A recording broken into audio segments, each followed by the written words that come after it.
So, hi guys, we are so excited. I'm so excited to be meeting with my cosmic playmates, all of you. We are all high as a kite, I think, after the Bashar event still. And yeah, we are here with the legendary Mr. Shaun Swanson. You are an absolute legend, but at the same time, talking to you always feels just so natural. Uh-huh. And we were joking about this last time we talked, right? Like we couldn't stop talking. I think it was like an hour and a half, 2 hours we were going, and Yeah. David was like trying to cut me off. He's like, "It's enough. Like we told him an hour, don't keep him up." But it's like we just couldn't stop talking. We had such good chemistry, and it's so easy to Was talk to. great. Yeah, oh, good. Yeah, I enjoyed that. It went by really fast. It did. So yeah, so we are super appreciative for having you come on. Obviously, the Yahyel are going to be a major player in the open contact with Earth phenomena. So we are just super excited to have you talk to us, to have Ishuwa talk to us. I think there's been a lot of interest in this. So we are just super, super pumped for this. So thank you so much for Oh coming. yeah. Well, thank you for having me. Yeah, it's exciting. Of course. And of course, you all know my wonderful co host and partner in crime, David Steele. Happy to be here. So always wonderful to have these sessions here on Society Universe. Absolutely. So, yeah, we have a lot of questions for you. I would suggest, guys, because we do have limited time, we have some questions on Sasani Universe that were posted already. So, if you have any questions for Shaun, please write them down in the chat. I think for time constraint reasons, David and I kind of decided we will be reading out the questions and taking them one by one. So if you have any questions, just put them in the chat. And hopefully, probably won't get to all questions, but we'll do as many as we can. And yeah, do you have anything else, David? No, Or I think that covers it pretty well. how are you feeling, Shaun? Are you ready Oh, to yeah, rumble? sure. Yeah, yeah. However you want to move forward. I'm here ready for it. Sweet. Well, then we will let you take the lead. Okay. Do you guys want to ask questions of me, or do you want me to just get into the channeling state and bring Aishwa through? Sure. I mean, if anybody has any questions for Shaun, so we did post your interview. People Oh, seem to love that, actually. okay. Um, so, I mean, obviously, everyone is super aware.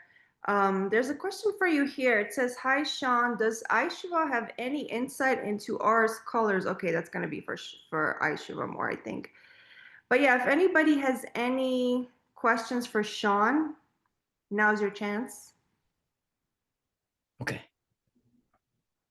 I got a question for Shaun. No, kidding. Many questions for We Shaun. love that. All right. Okay. I I'll have a step question aside. for you. Did you like before you start these events, is he aware that Yes. like we're gonna do this event? Does he send you anything like a download or information or anything? It varies. It depends. So this is really Q&A. So not anything like I'm not going to be. I don't think he's going to present anything for like 5 or 10 minutes. So when I'm going to do something like that, often there is information that'll come through that he'll share with me, and that can happen all at once. Sometimes it happens a little bit over the course of a week or two. Really varies. And so at this point, with its Q&A, yeah, it's more, there is a connection that I do spend time to strengthen the connection. Um, yeah, so it's just more of an opening of sacred space, supportive space for the interaction here. So he helps with that, and I help him build that energy, that space, strengthen it, strengthen the communication connection. So that's something that I do. Yeah. Sometimes Very I'll cool. start that 2, 3 days before, sometimes the same day. Um, just depends on the event, how many people will be there, if he's going to present something in advance or if it's just Q&A. So there's a lot of variables there. Uh, and then sometimes Very it cool. happens in a completely different way. That's new to me. Yeah, right. I can only imagine. There's already a bunch of questions for you. Mark is asking, have you personally had any astral or face-to-face contact with the Yahyel or any other beings? Not like this, not where you and I are all in this way. As far as I remember, so it's possible it has happened. It's walking down the street in the crowd, it's possible it's happened that way, but not in the way that I'm aware of and can remember. It does happen in, I recall, in like sleep states, daydreaming, nighttime dreams, meditations can happen like that, but not the actual physical, which I think is how the question is directed, physical face-to-face contact that I remember. No. I was looking at a few of the other questions. Mehul asks, how do they affect you in your daily life? But Mehul, I think that was covered in the other interview. So if you can go see the interview we had, I think that was answered pretty thoroughly. There was another question though, which says, have you ever had astral or face-to-face contact with Yahyel at any point? Astral, yeah, dream time, meditation, yeah. So, and those can be very real. Sometimes it's like it's a little bit not real focused and clear, but sometimes it seems very clear. It can almost seem very real, but I recognize it as not this reality. It's an altered dimensionality that I'm experiencing that in, like dreams, meditation experiences, a little bit like astral. Yeah. Yeah, so not that he can remember, but I'm sure you've had plenty, especially you. I can only imagine. Yeah, yeah, and I've seen some interesting spacecraft before fly at amazing speeds that typically don't see pictures of. You know, if you go look on pictures of UFOs and spacecraft, it was quite different from that. So, and then about a month later, I was doing an event up in Vancouver, British Columbia, Canada, and someone asked a question, had I ever seen a Yahyel spacecraft? And I couldn't say that I had particularly, but then Ishuwa started channeling the answer that, oh yeah, he saw it in such and such time and place. And then I'm remembering, oh wow. And I was like these tears are welling up inside me of that, wow, that was it. And I hadn't realized it at the time. So that's, yeah. That's really interesting, actually. And Mehul asks an interesting question because the Yahyel are taking care of the hybrid children. Do you know if Ishuwa takes care of any takes care of any hybrid children, or is that not his thing? He does have children that do have some Earth human effects, genetic consciousness, but not from physical DNA, not from, Right. say, a hair sample or a blood sample. It's from the kind of like a consciousness DNA. Yeah, DNA can exist on the level of consciousness, like data. Like we have data that travels through the Wi-Fi and Bluetooth and our cell phone. So it's that way of getting DNA in that way that has been incorporated into his physical children that he's had, that he currently does take care of. Yeah. So yeah, my girlfriend was asking about that recently. Oh, good question. She It must was be tuned in too. so yeah, so I do have some, and she's actually part of that hybrid development. So that's what he says. I can't say that I haven't met him face to face. So, but he says, are aware of us. Um, they know of us, and I think they know. Yeah. So it's it's a fascinating aspect of our reality we're Right. starting to learn more about. So thanks for the question. It helps. It's not something that I sit down and explore. Sometimes I do, but it's not something I've really sat down and connected with him and talked a lot about. So as you ask the question, then I'm kind of, the information is coming through, some of it for the first time, but other aspects of it I'm aware of. Yeah. So that, and I think that might be different than some of the other ideas I've heard, like Bashar talk about this kind of hybridization program. So they could be very different from that. I'm not really sure. I think it probably is. It's my feeling about it. But then they do have some Earth human consciousness DNA within there. So there is that hybridization. And in that sense, we're all hybrid, right? And that idea that we all have mixtures of DNA from more than one civilization of off planet. Yes, we're all aliens in a way, indeed. So there's a question for you. How do you feel when you have your UFO sightings? Oh, it was fantastic. It was an amazing thing. Yeah, and I was just in a bit, it put me in an altered state a little bit. Yeah, it was, and I just enjoyed it. I was in awe of it. And I had a sense, I can't say speed in terms of miles per hour, but it went multiple times faster than anything I had seen flying. And it was in the daytime. And so, and it's something that I often forget I've experienced. And so that was quite fascinating to be channeling and to be aware that someone asked a question about it, and Aish was describing what I saw.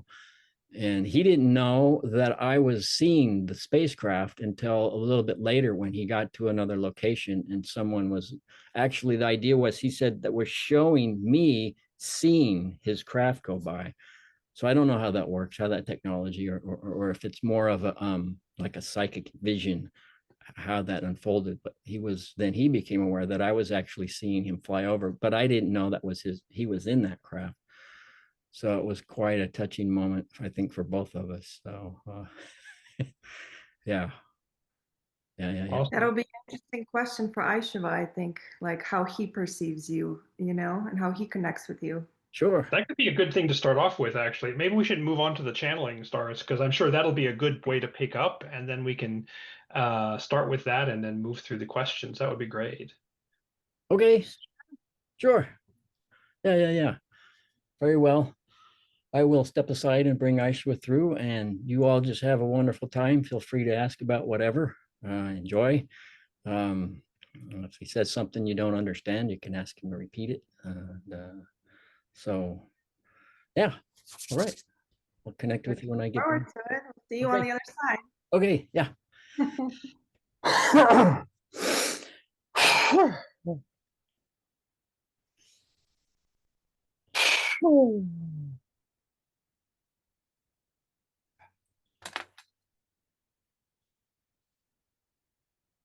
Just wanted to real quick say some people that I recognized, and I'd say hello to Wendy and Ben, because I know, and I think that's probably seen Ray before somewhere too. Ray, Ray, he gets around in the channeling community. Yes. Okay. I'm the David Letterman of channeling. He likes to curate for a lot of channels. Okay.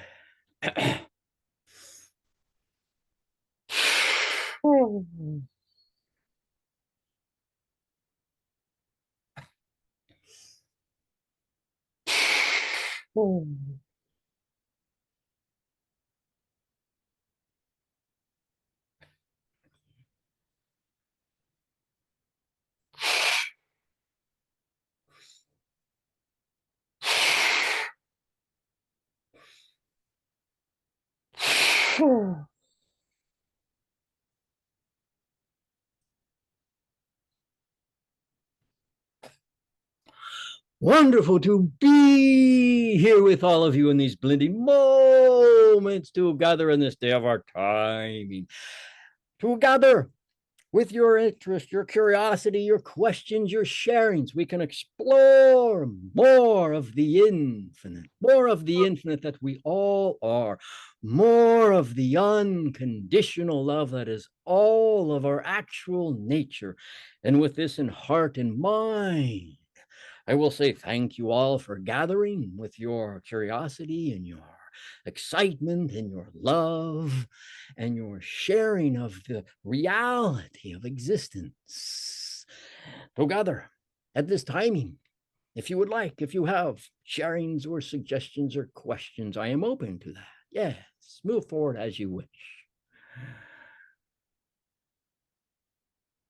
Thank you so much. It's so great to be finally talking to you. I feel like I have been talking to you because I've read your book that you wrote with Shaun, and it was like a very real experience. Like I felt you through the pages or something.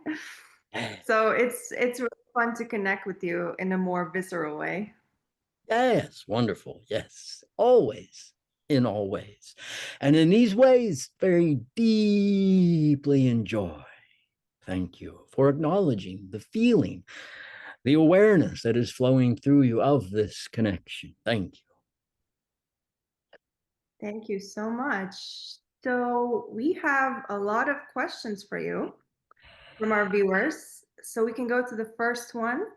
Ben Yes. asking, from the perspective of the Yahyel, what are some of the greatest challenges faced with first open contact? That you humans as a collective will be open to it in a sense, and ways then not only open to it, but comfortable with it. So that isn't, in a sense, frightening, in a sense. This would be ideal in this idea of coming forth as open arrivals, let's say, where a vast number of us can come together on a number of locations almost simultaneously within a day or two or a week, in a sense, all around the planet. So it is the idea of the fear factor, the unknowing of what is taking place, in a sense. While there are more and more of you who are very open to this, who are ready for this, in a sense, comfortable and with who you are, in a sense, and knowing that there are other life forms such as us that can come and meet with you and have a wonderful, rewarding connections and sharings that are uplifting, there are still many people that you are a part of as a collective that do have some impact on you, that they are very much in fear, very withdrawn, very, you could say, shut down. And there are many reasons for that, from one individual to the next who is in this frightened state, in a sense. So that I see and I experience and perceive as being the primary, you could say, obstacle at this time to being able to come forth in very open and peaceful ways, in ways where your civilization as a collective can respond in a very gentle way, not just towards us, but towards yourselves, towards one another, and towards self. So that at this time, I would say, is perhaps the primary idea. Is that an answer for your question?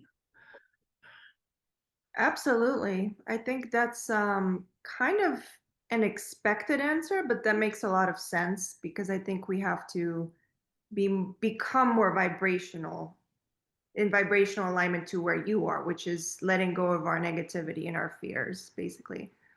Yes, and there is the perception of many that we are alien, but the idea is often this is reinforced by their own alien ideas about who they are and about the nature of existence.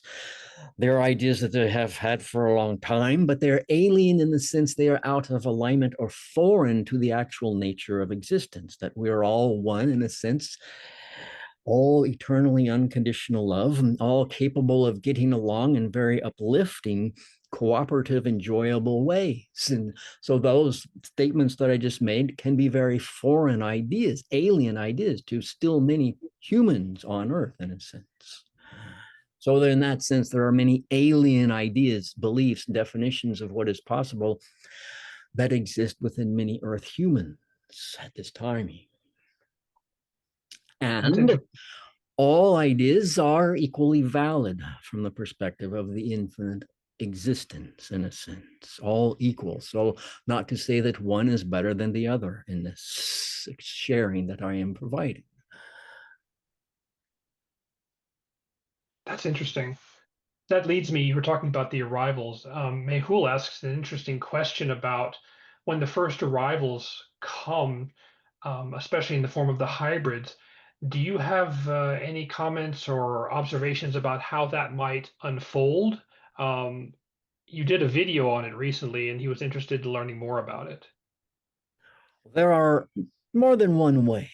Yes. So the way then that our civilization, the aspect of the Yahyel that I am with, in a sense, For as I have said before, there are more than one idea of Yahyel, just as there is more than one idea of, let's say, an American, North American, Central American, South American, so on and so forth. Yes. So the idea is there will be a knowing. Everybody on earth, all earth humans have a knowing that has grown over time within them of our existence and of the nature of their connection to us, in the way in which they understand it is a comfortable relationship. It is a supportive relationship. It is a known relationship. It is a friendly relationship.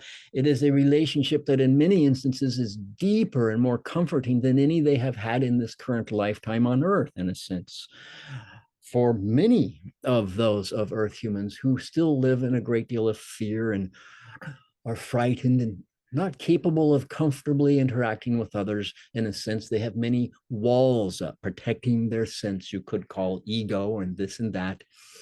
They don't truly believe in themselves, trust in themselves, and they have, in a sense, created a false sense of self, and they try and protect that. So for all humans on earth over time, in each their own way, to come to the understanding, the realization that they have a relationship with one of those in our world, and they are very excited to reconnect to that relationship. They understand that it is a very deep, comforting, supportive, delightful type of relationship, and they want to reconnect to that again, to, in a sense, let go of the disconnected relationships that they have had in this earth human experience, some for many lifetimes on earth.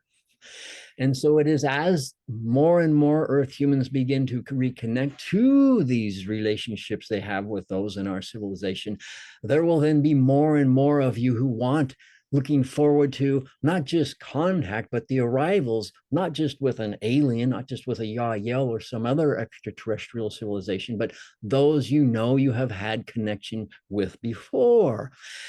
And as an analogy, this is a little bit like, let's say you have a loved one you have enjoyed being with for years. Let's say they went off to college, or they moved somewhere far away and you don't get to hear from them very much for this reason or that reason, but they're coming back. They're going to be with you, to visit with you for a short time. And you going to go, let's say, to the bus station or the train station or to the airport to pick them up. And then you feel the excitement. You know some of the relationships you've had before, and you're excited to go and see them, to meet them, to bring them back, to learn what they've been up to have new experiences, fun interactions with them.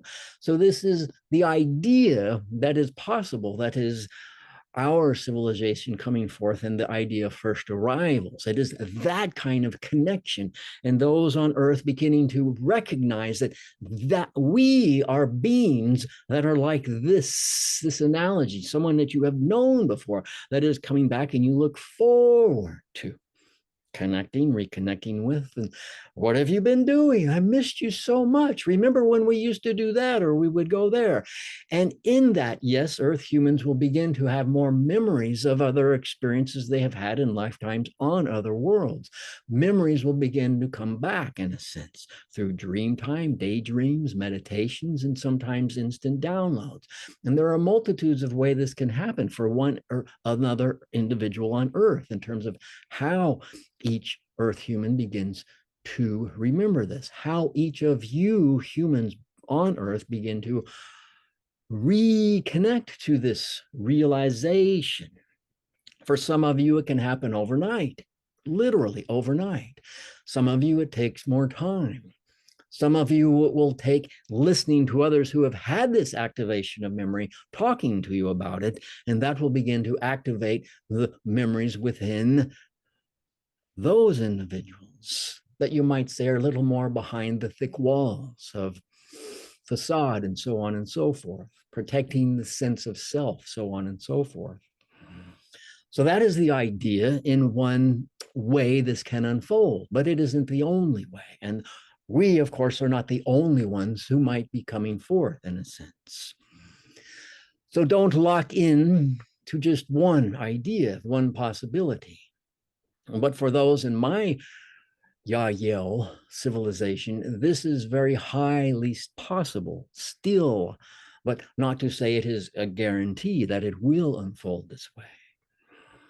But more people on Earth, more of you are beginning to reach the point where this can really start to unfold for you. More and more you are starting to get to, could say, to the point of no return, where you will walk, in a sense, step forward with your physical action, your thoughts, your emotions, your vibratory frequencies, and enter in a little bit like a transporter that you might have seen in your shows like the Star Trek. Yes, a little bit like a transporter where you are beamed into another reality that is getting more into similar vibration with this one you are presently experiencing yourself to be in.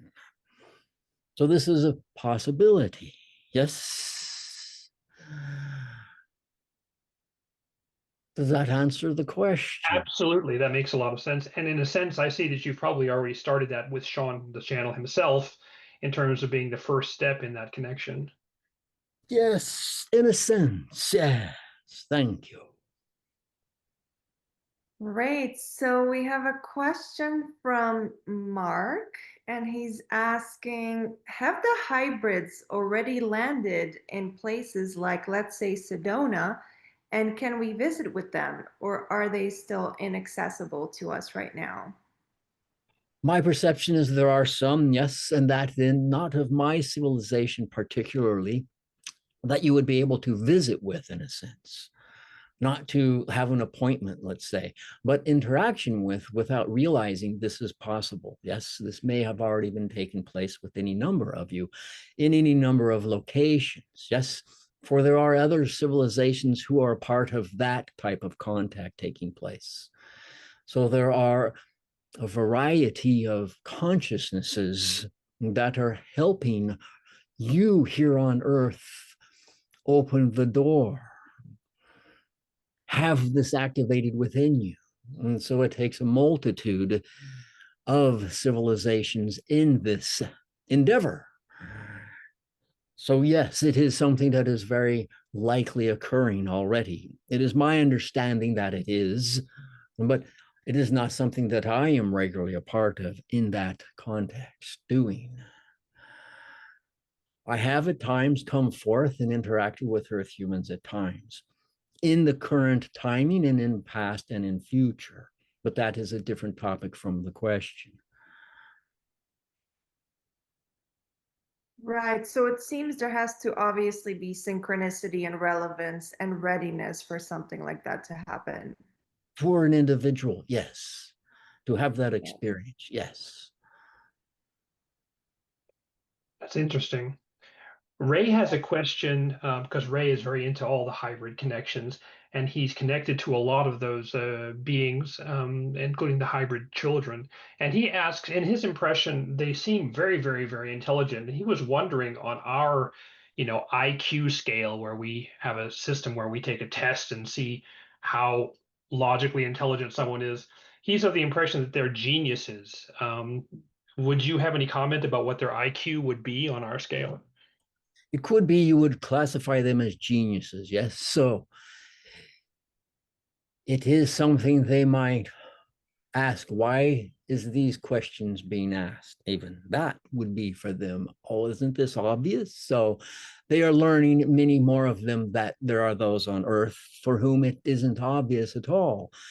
And that is part of their education, to understand how different those on Earth can be, in a sense, how unaware those many on Earth can be of something that to them, these hybrid children, seem so obvious and evident.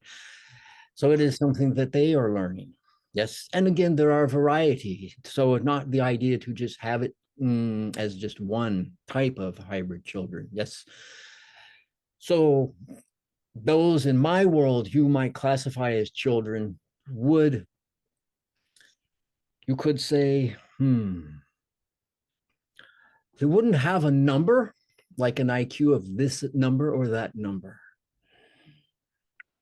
They, you could say, could pass the test, the questions in a sense. But there would be some things that wouldn't make sense to them at all in that way. So there is some educating as to what it is that, why this question, what is this about in a sense. So while they could be classified as genius, some of them, there are others you could say for whom it wouldn't even comprehend it in a sense. So there is a wide variety of understandings and intellects and consciousnesses and approaches and realizations and experientialities that are coming forth in these hybrids in a sense. And that is done so those who are bringing them forth, you could say, as if you would say like the parents in a sense, or the chaperones in a sense, are in a sense learning and observing how the children are interacting. So there is a great deal that is going on in terms of a bit like research of learning how and what is taking place on both sides, you could say, those of Earth and those of the hybrid, of the extraterrestrials in a sense. And it is a very fascinating interaction that is taking place. And there are those of extraterrestrial origin who are very gifted at this type of forthcoming, this type of bringing forth, this type of awakening, this type of bringing down the veils in a sense. And that, I could say, is not an area that I specialize in, but there are those who are, it is their greatest joy to be a part of this in a sense, helping the children, observing them, learning with the people who are interacting with them. And again, that is not an arena that I spend time in, but I learn about and interact with those who do this and learn from them most of the time. That is how I get information about that. Occasionally, I am there firsthand to observe it. Yes, thank you for the question. Well, Ray seems very pleased with the answer. So thanks, Ray, for your question. Thank you, Ray. Thank you, Ray, indeed. So obviously, Earth is going through quite the upheavals currently. And the question for you is, what is the Yahyel perspective of the things that are going on in our world currently? There is much support, much the idea of a type of love that is to help understanding, to help those here in the experience to understand, to open up, to understand that it is going to be all right in a way that they can feel comfortable enough to be cognizant, to be aware, and to become more aware, and to make decisions, to take actions that are going to help all of you move through this in the most supportive way, in the most fulfilling way, with the least amount of turmoil and chaos and friction and fighting and frustration and sadness. So this is a particular type of love, of energy, of support that is constantly being broadcast from our and some other civilizations. And it is being sent in a number of different ways, directly person to person, individual to individual, into groups, group gatherings. And it is also being sent into the consciousness grids of the earth, yes, for the earth, and also you could say the collective consciousness grids of earth humans, to connect and help them, to support them, to be able to sustain focus in a way that you do not then become so frightened that you become frantic, and in that become a little bit more animalistic as a group towards one another, in a sense, thinking you need to fight to survive.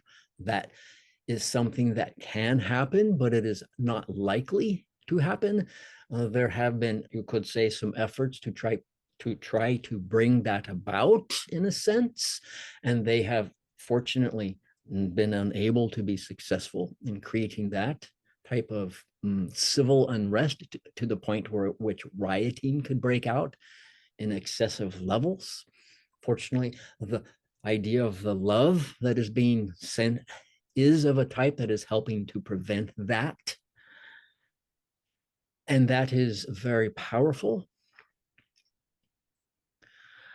Steps of growth that you and your civilization on Earth have taken, made that type of growth very powerful, to have stepped forward and to grown in these ways. Very powerful growth you have made to be able to move through those attempts to create rioting and so on and so forth. And as a civilization, you are getting more and more to the place where fewer and fewer of those attempts will be made, in a sense. It is that you are, more of you, open and connecting and able to receive this type of love. And it doesn't just come from us, but it also is existing within each and every one of you already.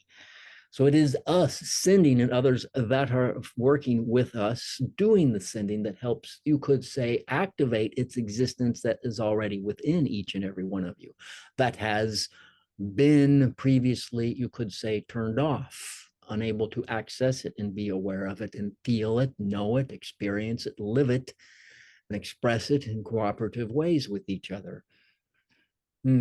Yes, so in that way, you could say we are, in my Yahyel civilization, helping in that way at this time, primarily. That is a primary form of help at this time, not the only. There are some other civilizations that are more involved technologically in those ways, and so on and so forth. We all are essentially working together. Each of us is, you could say, with areas of expertise, you could say, areas in which we excel at, in a sense, to help facilitate the successful birthing of your civilization into the galactic awareness experience. Yes, thank you.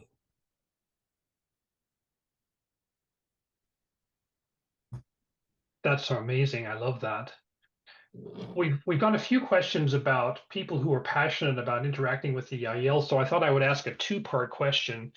Other channels like Bashar have talked about how when open contact actually happens for us, there will be surprise because a lot of things have been being worked on by certain select humans working together with hybrids behind the scenes to make sure that things are ready for open contact. It can involve technologies, it can involve other things. And this is, of course, is very exciting. And I think a lot of people are excited about the idea of not only being able to interact with hybrids after open contact to do this, but whether there are possibilities for wanting to do that even with the hybrids that are here on Earth before open contact. Do you have a permission slip you could suggest for those who are very interested in interacting with hybrids who are on Earth, who are already working with Earth humans to provide things that we will need at or after open contact, like technologies or understandings of how to live, etc.? Well, the idea, of course, to follow your heart as best you can. But if this is a field you're very excited about, to ask your inner heart, your higher self, to guide you very specifically in things you can be doing that would allow you to be a part of this more focused ways. Yes. So that will then put you in the right place, the perfect timing to meet the right people, the perfect people, and the perfect timing. know what you need to know and you need to know it. That idea, yes, doing the most enjoyable thing and putting out your desire to facilitate, help, support in that function. But as far as technologies, that is not something I see at this time as necessary. From what I see is already being provided in a sense, nothing extra, particularly that I am seeing that is necessary other than that which others have already been working on. So it is something, if it is most exciting for you, to really spend more time meditating, asking your inner heart to guide you, how you can be of most service in that way, and then doing that which is of greatest joy in alignment with that. If it continues to be your highest excitement, your highest joy, your highest fulfillment, your highest sense of laughter, of fun, of meaningfulness, take action as best as you can in those directions, and you will thus then be doing what is going to bring the highest help, support, and interaction in these ways. So it really comes down to not being given, in that sense, specific directions from others outside you, as for you to be tuning into what is coming through within you.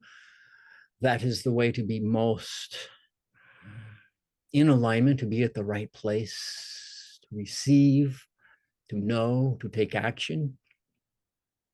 And that will then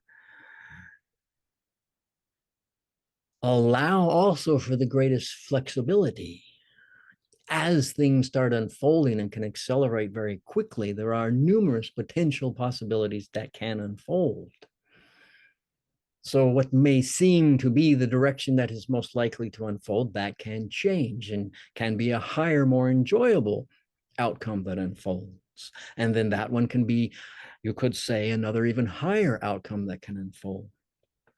And to be ready for that type of unfolding and higher unexpected, but possibly, but known to be possible outcomes that could unfold, the more you're in the moment, following your fulfillment, what is of highest joy for you, the easier it is for you to make those almost instantaneous changes, to be that flexible in a sense. So the more you're in alignment, following your heart as best you can, the easier it is to be more flexible and to make the changes. And that, in a sense, could allow your civilization to do one step and suddenly a second step and suddenly a third step and suddenly a fourth step, and to make a much growth very quickly. But it doesn't have to occur that way. It can. So I have no specific ideas in terms of devices and technologies, instrumentations, physical objects in a sense, to bring forth, to work on at this timing. That's funny because my higher mind also said the same thing. So I think I already downloaded that myself. It's still wonderful, though, to have you confirm that for me. So thank you for that. And I want to put a quick follow up to that because just as people are interested before open contact, TJ wrote it in one of these questionnaires we sent out. They work with horticulture, with plants, etc. And so they were interested in knowing what relationships those people with horticulture would have after open contact commences. What kinds of things could people who are fascinated or excited about that expect to do together with Yahyel and others? They will begin to help you understand how to incorporate the ideas of growth facilitation and maturity of seeds into the food bearing plants they can become, to work with these seeds in ways a little bit like how you, let's say, mother and father nurture the understanding that a newborn is on its way, in a sense. Let's say when the mother is pregnant, you could say the mother and father and friends and even siblings will often at times express their joy for the new one that has yet to be born, in a sense. And this can uplift the newborn while it, in a sense, not yet newborn yet. So There are ways to do this with seeds. This is one idea, that you can begin to nourish the seeds in a sense before they're even put into the ground. There are ways of nourishing the ground that the seeds will be brought to, in a sense. So this is just a very, you could say, one brief idea as an answer to the question, how, in a sense, that can be nurtured, the idea of growing horticultural advances, how to approach the idea, connecting to the consciousness of the seeds, even connecting to the consciousness of the seeds that have not yet been born in the plants that will produce those seeds, of the food that will be provided. So there's an enormous amount of information and knowledge and thoughts and feelings and desires to create and manifest that can be input into the seeds, into the soil, into the air, into the water that will come over the days and weeks after the seeds are planted, the environment, the weather, the nature of the earth in that region, regionally. There is much that can be fostered to facilitate, to optimize the growth of plants that produce food, for example, plants that produce flowers for color, for beauty, for scent, for insects, let's say, to provide an environment for them to flourish in as well. To provide the idea of insects that can flourish without invading the idea and causing havoc upon food crops, in a sense, thus eliminating the need for things such as pesticides, which can impact also the soil and the humans who eat foods that have been covered in variety of pesticides and chemicals and so on and so forth. So there is a vast amount of understanding and experience and knowledge that can be shared after, you could say, first arrivals or first contacts. However, this all unfolds. Just so. That is something. There are planets where the focus is the cultivation of plants, the consciousness of the beings, many of them human, but not all. Their focus is in nurturing the plants on the planet, you could say. That is the primary focus of some planets, and those who live upon them is to grow and nurture relationships with the plants. And that is an area that I enjoy being a part of, experiencing immensely when I have opportunity to visit and interact with such beings who are on such planets. And the channel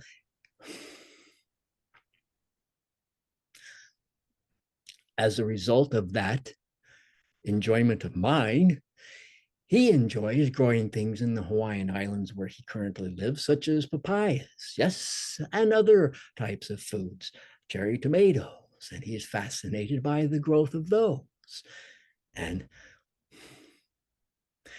his connection to the consciousness through me of my contact with those on these planets, the consciousness has helped these seeds that he has planted in the earth here grow and produce very wonderful tasting papayas and cherry tomatoes. So this consciousness is accessible to those of you who are involved in horticulture today. You can imagine connecting to these planets where this is taking place, where beings, some human and some not, who are facilitating the growth of plants in optimal ways and enjoyable ways, bringing them forth as fellow life forms, fellow, those in relationship with. For not all are to be consumed and eaten, but there are a variety of reasons to bring plants and to bring them forth into a living format.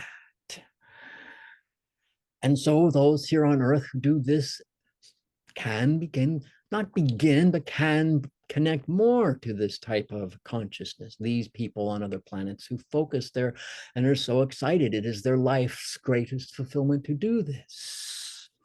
So that You can, for there are those on earth who are doing this. Perhaps they don't know it. Some do know they're doing this and just don't talk about it. Some may talk about it, but it isn't in that sense on the 11 o'clock news. I dare say. Maybe it is, and I just didn't see that airing of the 11 o'clock news. But the idea is for those of you who are in horticulture, you can intend, ask your inner heart, your inner self, your higher self to help you connect more to the consciousness of those who do that on other worlds. So you can begin bringing forth that consciousness. It will facilitate the growth of plants here on Earth. You don't have to wait until the contact or after the contact, but much more of this will very likely become available after the first arrivals and contacts do occur. Was that an answer to the question? Yes, that was great. Thank you so much. Thank you. Great. So there's a question for you, which is pretty interesting. If you could come to Earth on, say, like a vacation or just spend a day or two on Earth, what would be your ideal Earth day? What would you do? It would be a day that lasts forever, so that I could experience forever unfolding on Earth in ways that would be fun and fulfilling for me. So that is my first answer. And in a way that perhaps you can relate to a little bit more. There is the idea of being with people in the mountains where there are the forests and the wildlife living amongst and off in the distance, the turquoise colors of the ocean upon the shore, where there are also people there, connecting to the people up in the mountains where I would be with others on Earth, from other civilizations, together, connecting, communicating, those in the mountain and those we can see down on the coast and the beach by the ocean, those up on the beach, seeing those in a sense aware of us up on the mountains, in communion together, in support together, in relationship, unfolding in joyful ways. And in this gathering, we are experiencing a multitude of other life forms on Earth, having an opportunity to tune in to other forms of life that aren't on the mountain, that aren't on the beach, but connect to the mountain, that connect to the trees, that connect to the ocean, that connect to the land. And there is, in a sense, an unfolding, a flowing, a little bit like you could say as you were to watch the TV or to see a movie or to listen to music. There is an unfolding of the experiences of the other life forms on the planet Earth that are taking place.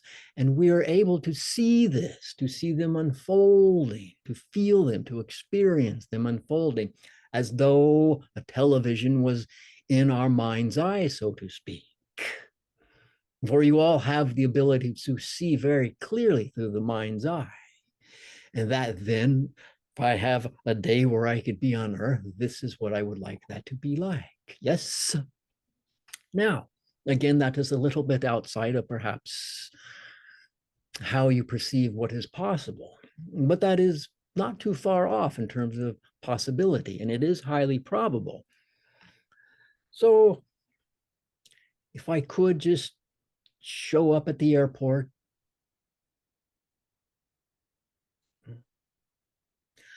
I would enjoy each person that I saw walk by me.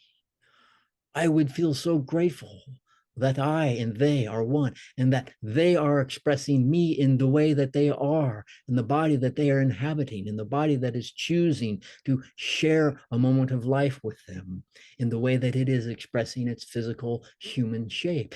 And I would enjoy having the opportunity to interact, just if only to see them walk by. Perhaps our eyes do not even meet. and to be able to walk the ground and to experience the building, the structure, all that went into that, the designs, the elements, to be able to walk outside, to be able to walk on the ground, to feel the air, to feel and to breathe the oxygen, to take in and have some idea of the elements that are in the air, the structure of the oxygen, what may or may not be for my best physical body to be breathing in, and to know what is optimal, to feel it, to appreciate both optimal and that which is suboptimal for my biology, to be able to appreciate its existence, to be able to see the sun in the sky, to feel the heat and the warmth that it provides, and to just go easily and comfortably wherever my inner heart guides me that day. For I know if I have the opportunity to do such a walk, that it will be enjoyable, and whatever unfolds will be for me the most enjoyable, because I act in alignment with that which is of greatest joy, and I trust that whatever I am acting upon is of the greatest joy, thus that I am not questioning what I would be experiencing this day on earth. Would it be the best thing I could have done? Will I have regrets? Should I have gone here? Should I have talked to this person? Should I have said this? Should I have tasted that? That will not unfold for me, for I will know and understand each moment was precious.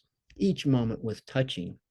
And my feeling that it was touching allowed that which was touching for me to be touching me and touched by me, and to be thankful for me and to be grateful for my presence as well. So that is something that is very possible for each and every one of you to do. Not that you need to, but that is very possible. And that is something I say then perhaps would be most appropriate answer for your question. Yes, thank you for the question. I enjoy having opportunity to bring forth that idea for you.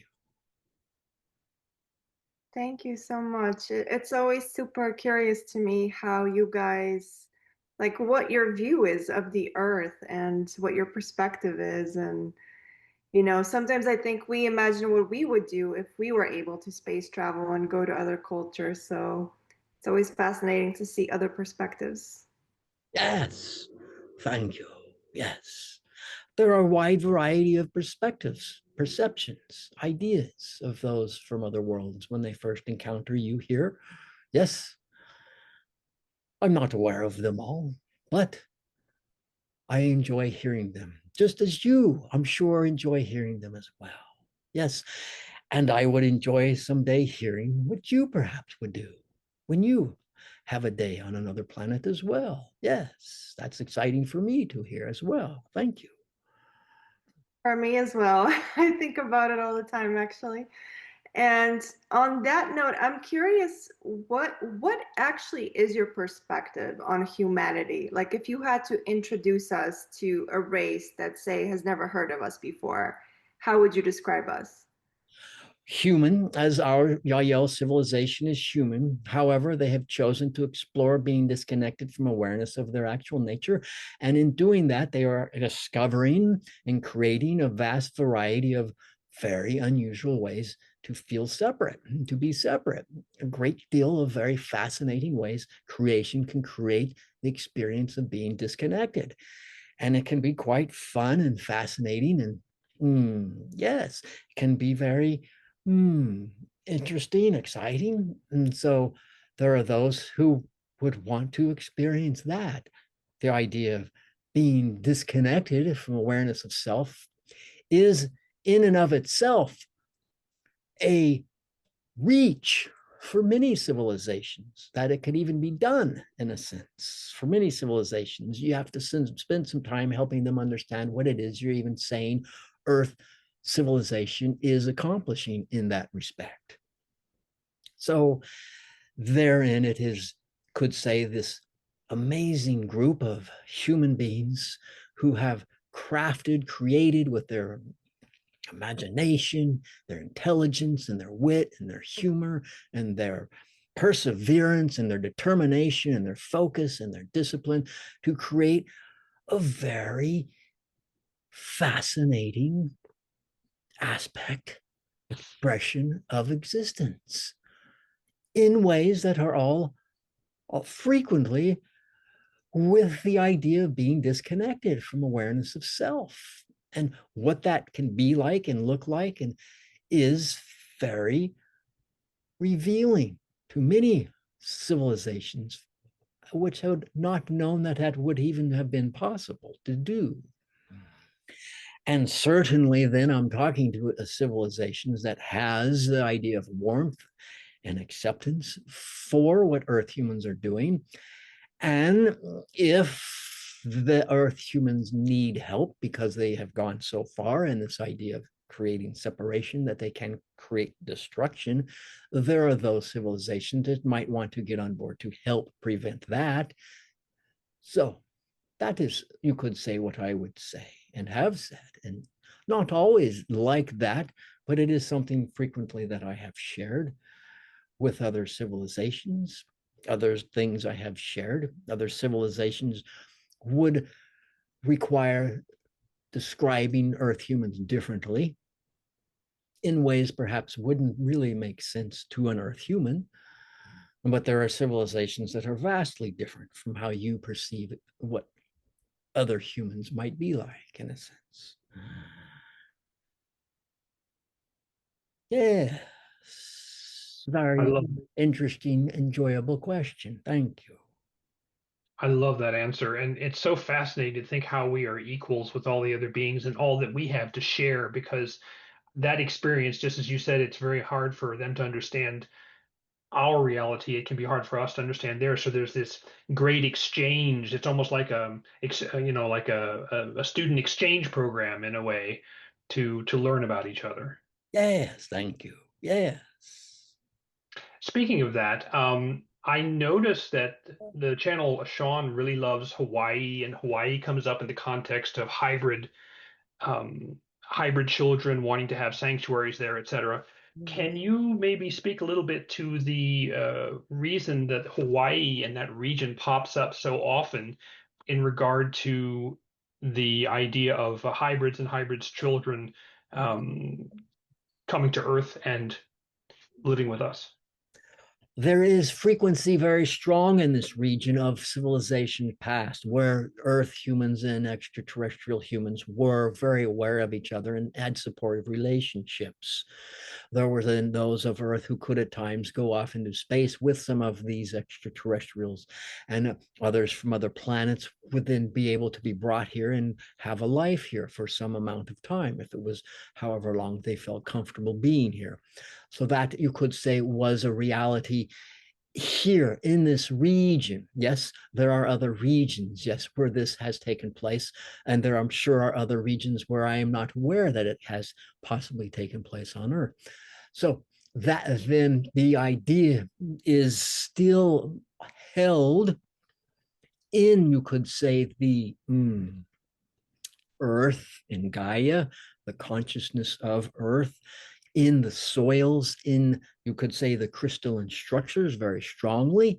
That there are then those ideas of crystalline structures that are capable of holding this consciousness. Some of it has been intentionally placed in some of these crystalline structures. Some of it is just there from having been present when this conscious reality was present and unfolding, as if the crystalline structures recorded it and it is still there. There are other types of materials within the Earth in this region that hold as though they are recorders, in a sense, of this experience, of this consciousness. And having it here helps then to, you could say, provide a frequency that is a little more similar to those who are from off planet today, to have access to that consciousness that was extraterrestrial previously. There's a similarity, a comfort. It is a little bit more like a home vibration, in a sense.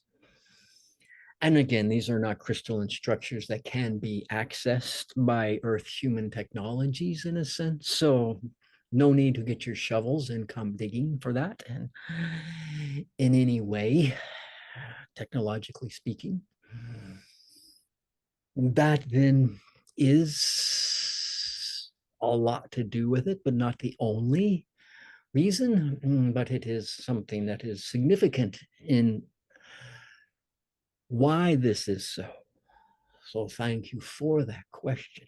They have communicated and connected this consciousness with crystalline structures in other regions, certainly Sedona. Yes, there are other areas on Earth where this has been done too, but this is a place that is part of the reason for the attraction that you were asking about.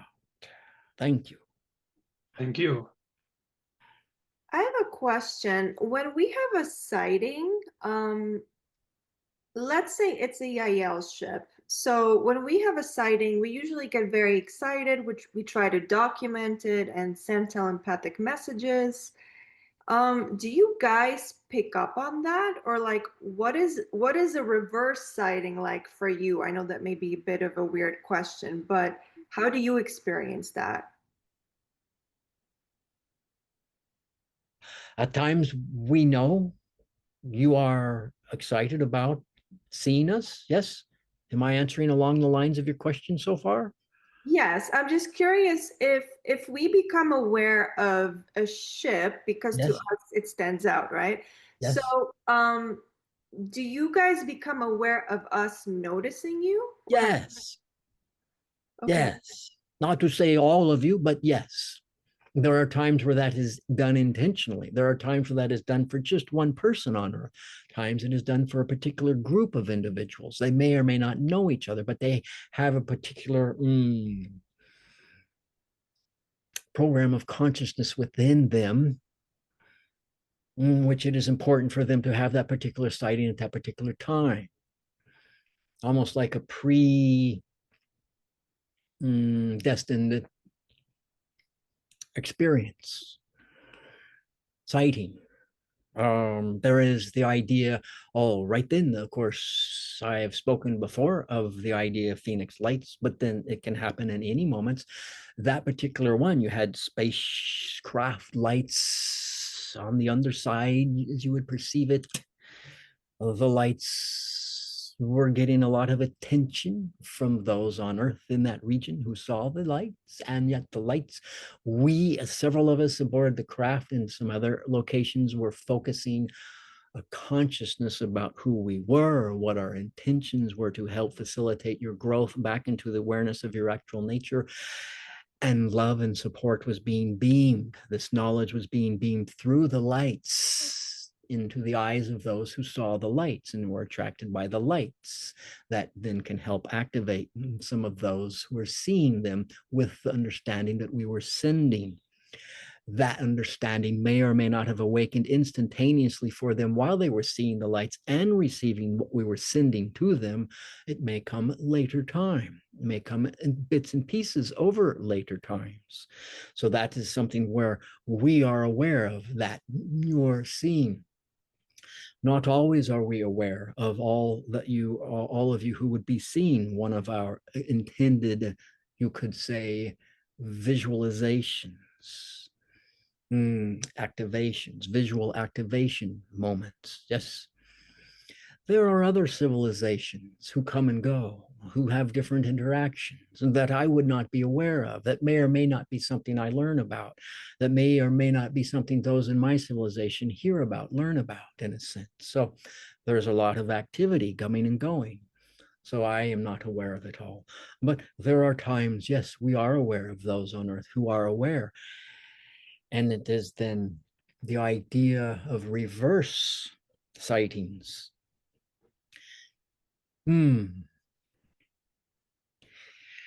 It isn't often that we see one of your spacecraft flying by and we're like, what is that?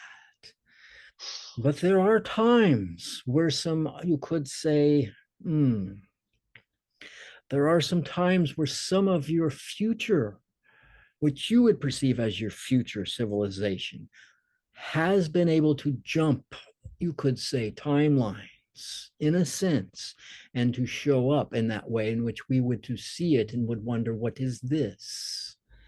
And at times we then will have those who are in a sense in a state of inquiry. What is it? Where is it? And that time to find out, and it's exciting. Who is it? What is it? Where are they from? Sometimes it is from future Earth human civilizations, jumping timelines in a sense. And that is very not just exciting, but it touches us deeply because it really lets us know that your civilization is going to move forward in a sense successfully through the challenges you currently have chosen to create for yourselves. That you are able to develop such understandings to be able to become, in a sense, a UFO for our experience, to be able to excel in those ways is just another sign for us that you do get through successfully these current times you experience yourself to be in. Yes, that's super fascinating. And I asked that question because lately, what happens for me, and I'm sure I'm not the only one, but it's like, I look up and I just happen to look at the right time and I will see like what looks like a UFO disintegrate into two pieces or like a triangle for like a split second fly into a cloud and then doesn't come out of the cloud. And it just feels like I was meant to see that. Yes. And so I wonder, like, is that like a setup? Is that a co-creation from both sides? Co-creation. Yes. Okay, that makes sense. Yeah. That's exciting. Very exciting. All our interactions are so exciting. I wanted to ask a question that I think will the Shaun the channel will be interested in hearing, and that is in our interview with him the other day, he talked about the idea that, we sit here and we channel Shaun channels you, Ishuwa, in order to for us to understand how the connection will be and to understand about your civilization. And we just talked about how we can do contact the other way as well. And one of the things that came up was the idea that you actually channel Shaun in certain context. And he was uncertain about how that actually works because he, at least not consciously, is aware that you're doing that. And how does that work? Because, of course, he's not consciously sending you an answer. It must be at some other level. So could you maybe expand upon that? I think that would be fascinating for people to understand. Yeah, so it isn't so much when he's sleeping, it is when he is in a sense of momentary meditation, often in a nature setting, away from not everybody else, but city life, away from that in a sense, more deep into the trees, into the forest, into the beach. Perhaps it's at night, perhaps it's in the daytime. And he will, in a, you could say, momentary to momentary meditative state, he tunes in to the natural environment, to the nature, to the energy of the planet, into the energy of the, you could say, the air that he breathes, into the clouds, into the life forms that he sees, the wildlife, the birds, that of the trees, that of the all that is of the nature. That if it is at the ocean, perhaps it is the turtles, it is the coral, it is the plant life. And he has a way of tuning into it, and he opens up a channel, a frequency that you could say then I am able to share that with others in, you could say, a group setting that is primarily of Yahyel family and community. And we do gather for this, as spontaneous as it may seem to be for what he's doing and how he gets into this place in nature. It is something we are aware of is going to happen before he arrives at this location, perhaps shortly before. So not days in advance, but it's soon enough that we can gather. And then I go into a channeled state that isn't all that different from what those of you who go into channeled states do. And I bring forth what he is experiencing. And in a sense, what he is seeing and what he is feeling. And it is for him a heightened state. He perceives the heightened state to be that which is of the nature that he is tuning into, and that is part of it. But it is also that I am tuning into him, and he is picking up an elevated state from my consciousness as well, because I am tuning into him. And it is being brought forth that which he is experiencing. I am channeling it through. And what I get can be, it's a little bit like spoken words, but it is more of sounds. And those sounds are then translated into visualizations that closely mirror what he is seeing. The sounds, a little bit like sounds of light, sounds of visions in a sense, sounds of envisioning that he is seeing and experiencing come through the sounds that I channel through. At times there are some words, not to say English words, they are part of the Yahyel culture. We often do not need words, but sometimes they are used in certain situations to convey and activate certain sacred moments, somewhat like ceremony. And that is then, he is able then to bring to me as I channel him those experiences. And not just sounds, but there are those with the sounds that enables them more to, and you could say their own mind's eye, be able to see more of what he is seeing. So it brings us into the moment, into the place, into the earth location without us having to actually travel there. And it feels a lot like when we do travel there, in a sense. Not exactly the same, but it is highly similar. And so it is not then that I am that way. People in the group before me are asking me questions, and then I am bringing answers from him. It isn't so much like that. It is he bringing forth the experiences of what he is tuning into in the nature. At times, when he is asleep, I do bring forth those before me of Yahyel do ask questions, and he does then bring forth information, and I do speak in a language those who are with me are able to receive answers. And that is something only in the sleep time really does that occur, not in his awake hours. Rarely, unless he falls asleep mid-afternoon for a short nap, let's say. But generally it's when he's actually asleep. So that's a little bit different type of a channeling I do with him being, you could say, the source of the information. Yes. But it's a wonderful question. Thank you for exploring in this way.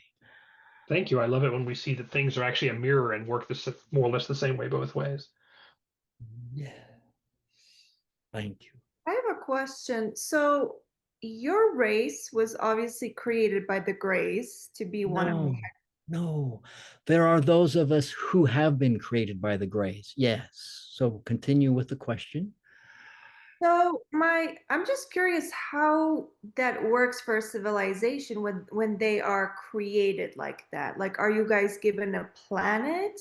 Are you given guidance? What point does your evolution start at? What does that look like in general terms? There are those who are, in a sense, you could say, physically introduced to a new type of consciousness. Just as plants can be grown, agriculture, consciousness can be grown. So consciousness can be bred into physical bodies. Different civilizations can do this differently. Some do not need physical devices. Some perhaps use them in a sense, like, let's say, genetic alterations, genetic mixtures. But there isn't just one way this is done. So you could have a subject, a human being, a body that, in a sense, is cognizant, has some awareness on some level, a life awareness on some level.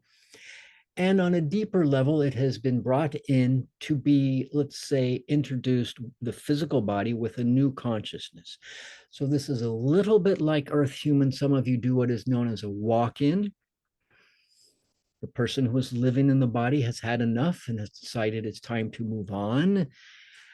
And while the body is still functioning, they will move out and a new conscious being will move in. And this is, in a sense, the idea of one person leaving that body and a new person entering into that body. It's a bit like a walk-in. And that person who walks in, that consciousness, will perhaps have some memories of what the body experienced, of what the person was there before experienced, may or may not.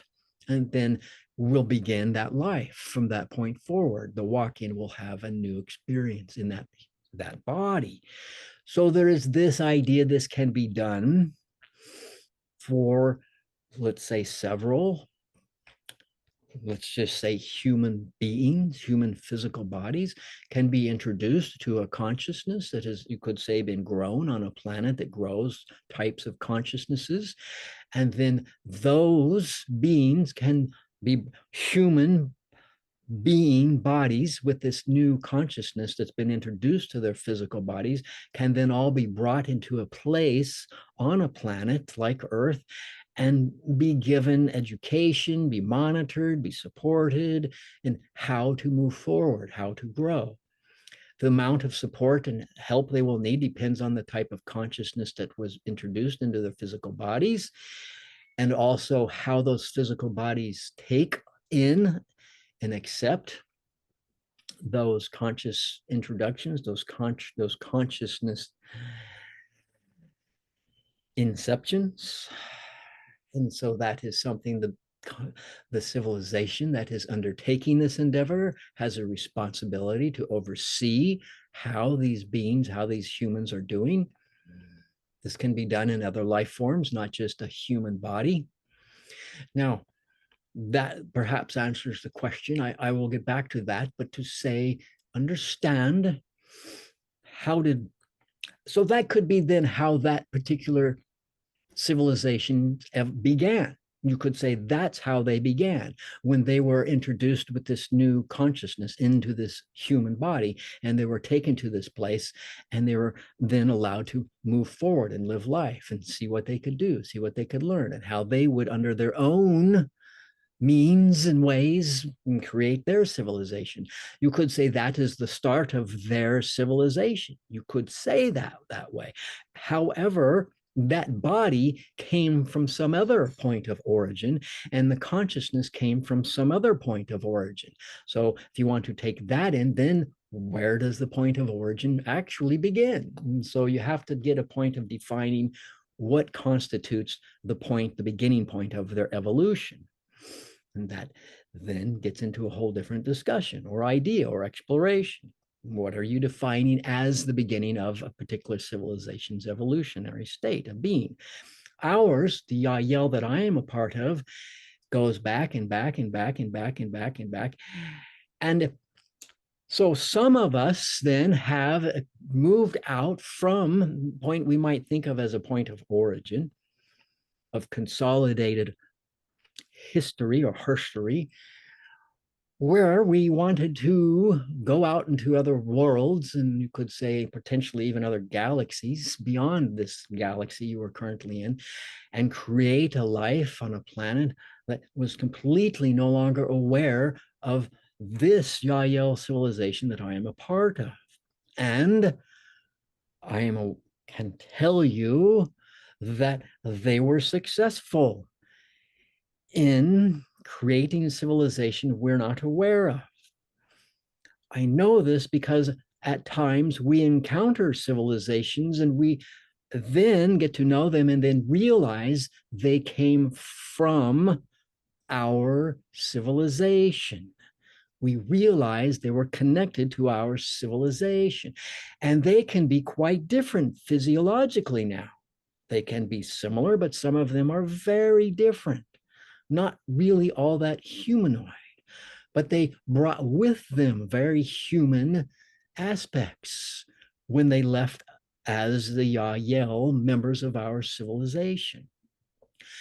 And there are others who have left and kept touch with us, and we know of them. And they are, in many instances, some of them very similar and some quite different.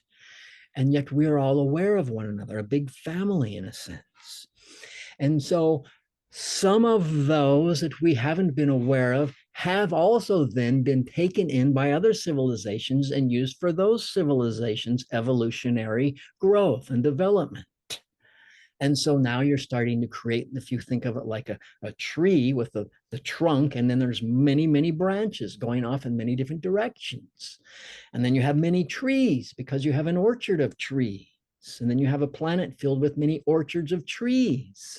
And then you have many planets filled with orchards of trees. So this just goes on and on and on and on with this type of expansiveness. So how do you get to the point of origin? And one way you can do that is to realize that that which is, you're talking about life forms that exist, and yet that which exists has always existed in some way and continues to change the way that it expresses its existence. So what I can say for sure is the point of origin for any and all civilizations is that they have always existed in some way. And so you get to decide, well, let's define what we want to say. Which type of civilization's origin do we want to talk about? Is it when they first were planted into a land, an area, let's say on Earth, maybe the Middle East, and they were given new consciousness into bodies and allowed them to grow as a new life culture and see, call that the evolution, the beginning point of that civilization? You could define it that way. So there are many different ways to define this. I think you begin to see how expansive it can be and get to be. But understand then, the primary focus of the civilization of Yahyel that I am centered within is far vaster than the idea of having been grafted by some civilization of grays and brought into a lineage of grays evolution. And that is all right. It is something we began to discover not too long ago, that there is a lineage of grays who have their own lineage of evolution of what they are bringing forth for their own needs and reasons. And there are then some of our Yahyel DNA that they have brought into their evolutionary stepping stones, however you want to call it, their growth through different phases of physical biological evolution. So that these are very, you could say, all equally valid civilizations, all equal each unto their other. For that which exists in all ways it exists can't be more or less than itself, greater or lesser than itself. All that exists on its foundational level of existing is equal unto itself. And so to know then, our civilization of the Yahyel that I'm a part of is something that we have chosen to define ourselves in ways that take into the account that we are part of all civilizations. And then we can start stepping down historically and say, okay, at this timeline, we became more this way or more that way because of this group of consciousness or that group of physiological specimens became part of us more directly, or it just all then begins to be which type, timing, evolution we want to describe about ourselves, such that most of the time, the civilization that I am most keyed into has a vast millions of your years of history and her story. And it goes way beyond the idea of the grays and what they are building what they're building is very useful, very powerful, very meaningful, and is a part of the Earth humans' growth at this timing as well, as is our civilization and our DNA, how that works.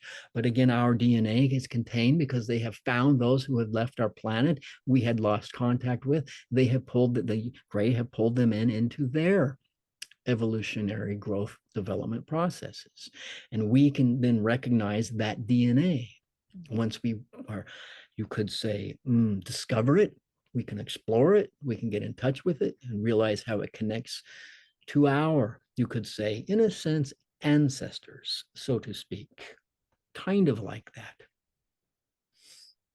So it is a very vast, infinite topic to talk about, to play with, to explore, to have fun with it. Yes. So thank you for that opportunity to explore that idea with you. Thank you. Yes, thanks. That was an amazing explanation and a lot to unpack there. I love that. I had one quick question from someone. A lot of people are, of course, very curious about the general presence of Yahyel around us. Of course, a lot of us feel your energy and connect to you from time to time, and we have channelings like this. And of course, there have been ships like the Phoenix Lights and that sort of thing. One of our participants was asking about, is it the case that we can pretty much assume that more or less wherever you are in the planet, especially over cities and open in a lot of areas, that there's basically Yahyel ships pretty much everywhere, even though we can't see them? Can be. It can be. Can be, but it isn't always necessarily so. Yes. So, yes, this is also another vast area. Yes, it is very fluid. It is very fluctuating. Sometimes they're closer to your planetary surface that you walk upon, other times farther away. It fluctuates. Yes, it is vast and varied, and there are many reasons it is this way, that it has to be this way at this timing. Maybe in the future it will be more obvious, less fluctuation in terms of, let's say, altitude from the surface that you walk upon, altitude up into the different layers of atmospheres, and so on and so forth. So we could be way up there. Let's just keep it simple, way up there, and might say we're over this city or that city. Well, we're so far up, it's more like we're just hovering way up in space in a region kind of related close to planet Earth. How could it be said that we're over this city or that city?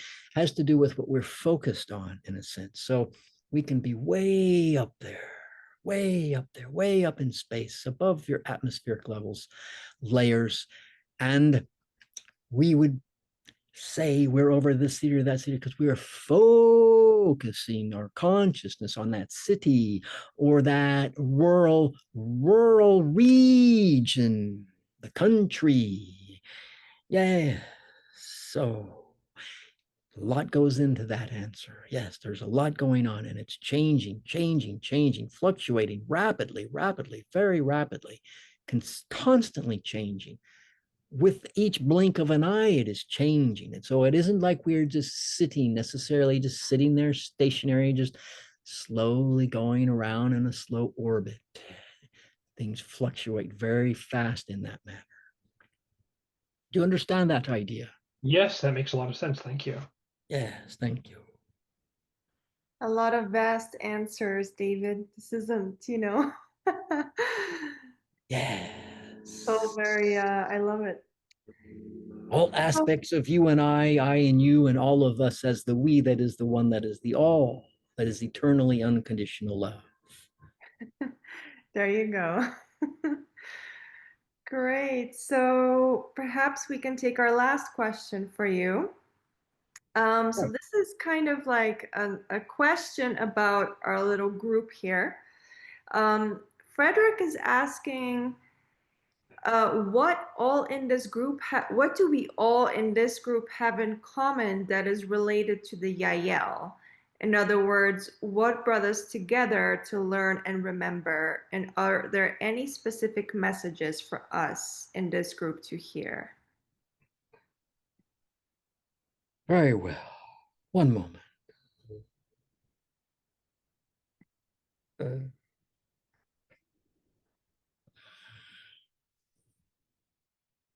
It is a joy that you are all being together in this way.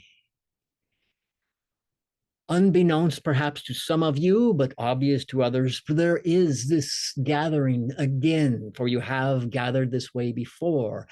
You could say it was approximately the 3000 BC. Yes, you might think of it as the idea of the Egyptian era. Yes, there was a great deal of extraterrestrial influence in that time period.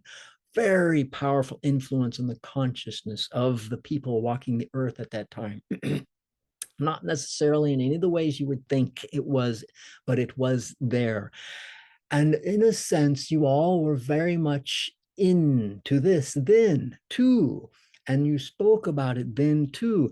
And you felt you had a responsibility to hold the idea of extraterrestrial beings in your heart, in your sharings, what dreams you had, what types of contacts you felt you were having, what types of messages you felt you were supposed to give, as though you could say each of you had ability like channeling, like this channeling. Each of you had a very psychic capacity, gift as like a psychic. In one way or another, you each had a very unique ability, facet of psychic ability, and you shared it with one another. You were a very cohesive group, a very well-rounded group. Also, you were in a sense, there are a few of you not present at this timing. That is all right. But each of you, unbeknownst to you or known to you, or now awakening for you, were a part of this group. And it wasn't that you were trying to change the consciousness of the other people that would not necessarily been in agreement with you. You were just happy that you were together and that you knew what you were doing was important, that it had value.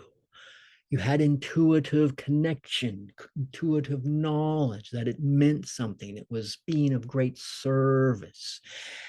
And again, that was a time where extraterrestrial consciousness had a great deal of influence, but many and most didn't realize that was what was happening. They were, in a sense, in a state of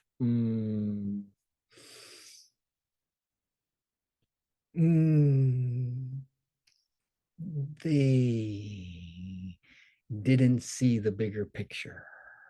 They didn't realize they were, let's just call them sheep, okay? You understand the idea of a flock of sheep. All right, not to belittle them at all. That's just how their consciousness worked in that timing. And they worshiped certain people. Yes, certain factions of power had control over them. For better or worse, again, all things are equal. The actual foundational nature of existence. Your group was not a part of the sheep. Perhaps at times you played along as though you were, but you all enjoyed getting together, which you could do almost on a weekly basis, some of you on a daily basis. And I will share with you part of what you were doing. You knew was important. You know deep inside you what all of the importance was. So I can let you know that you will begin to recognize and realize that. But I can also share with you that what you're doing today is very powerful in helping the consciousness grids open up to awareness of actual nature, which requires an openness to civilizations outside of Earth to be in your awareness. That's part of being aware of actual nature, that all that existence exists infinitely. So of course there's life forms off of Earth. How else could it be infinite, the nature of existence? So what you are doing today is very powerful in helping hold that energy and get the frequency and the consciousness more into Earth humans' collective consciousness grids, so that other humans who are not aware of this can begin to subtly or at times quickly tap into it in ways that help them feel more at peace with each moment of their awareness in life each day. So it is very powerful what you are doing as a group today. And you were able to do this today because of what you were doing then. So the powerfulness that you felt of the group's responsibility and what it meant to be together then is coming through in the ways you are being a group today and facilitating growth today. And what you were doing then also had other important facets, which are not that then something needs to come forth at this timing and necessarily through this avenue, because you all have access to this and will begin to recognize other ways things you were doing back then in the appropriate timing as you do the most enjoyable things as best you can in each moment. So, yeah. So, to know then, that is part of an answer to your question. Did you have more question about that? Well, Frederick, unless you have something more to add to that, but it definitely sounds like, I mean, it's not a coincidence, obviously, all these groups, that come together in the spiritual communities, especially in our little ET community and our channeling community. I have a feeling we're all like part of a soul family. Is that correct? Yes, so if the connection with the Yahyel is something you all have a connection to, whether you are aware of it or not.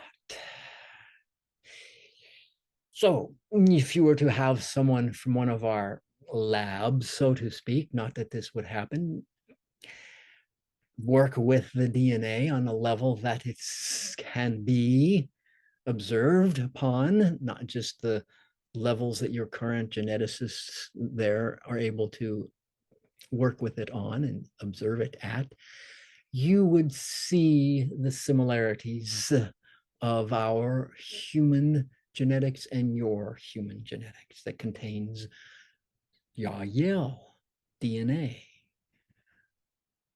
in your and our physical human biological forms. We also have genetic forms from other civilizations. So that would be for you understanding your Yahyel connection, if only one is sufficient, but that is one that does exist. I can say that is one. But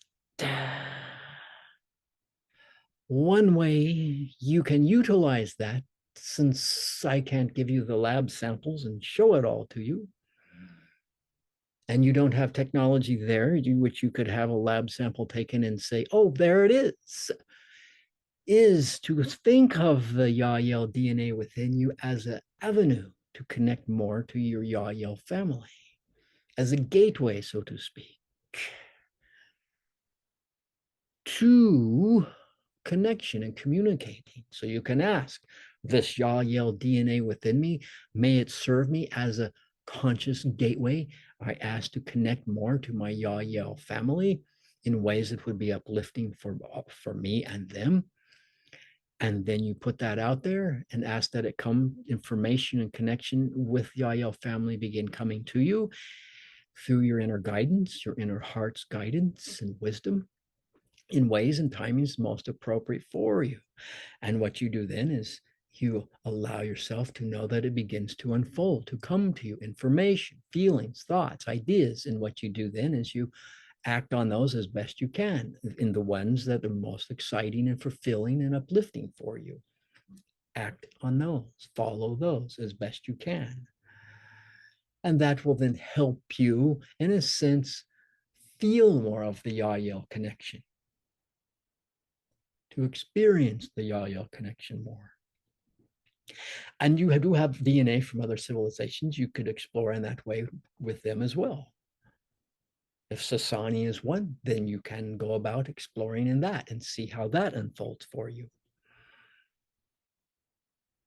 The more you do this, the stronger the connection becomes and grows. The less you do it, the easier it is for other things to get into your awareness and focus. And then what unfolds will be less of the Yahyel, obvious connections. So your inner heart will guide you as to what for you, each of you is going to be the most fulfilling, the most enjoyable. Do that which is of greatest joy, fun, fulfillment, excitement, fascination, and that will attract that experience unto you.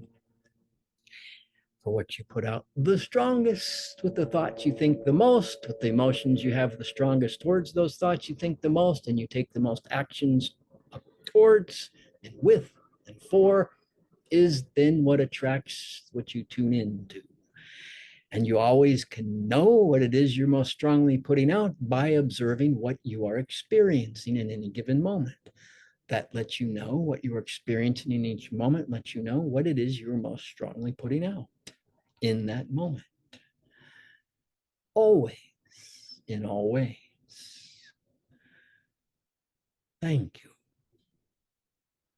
That is beautiful. And maybe I was wondering, could you share perhaps like a word from the Yahyel language that we can use to connect with you? Ya Ya, a little bit like Om, Ya, a little bit like Yahyel, Ya, Ya, is being Fabulous. together joyously, enjoying life together upliftingly. Ya,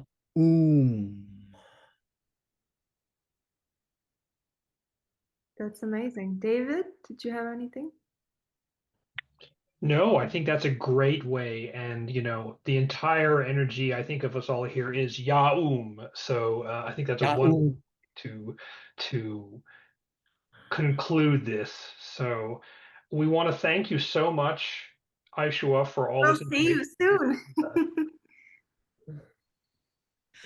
Thank you all. Thank you. Much love to each and every one of you. Much love to you all, always, in all ways.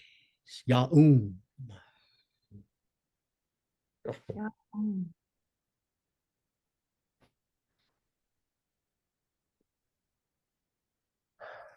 Welcome back, Shaun. Thank you. That was wonderful. Thank you. Yeah. Oh, I enjoyed it. It's wonderful. Yeah. I felt it. Wonderful group, you all being We even here. asked the questions on your behalf, so you can, Oh, if you didn't get it all, you can hear that in the recording. So good. I will. Yeah. Yeah. Oh, good.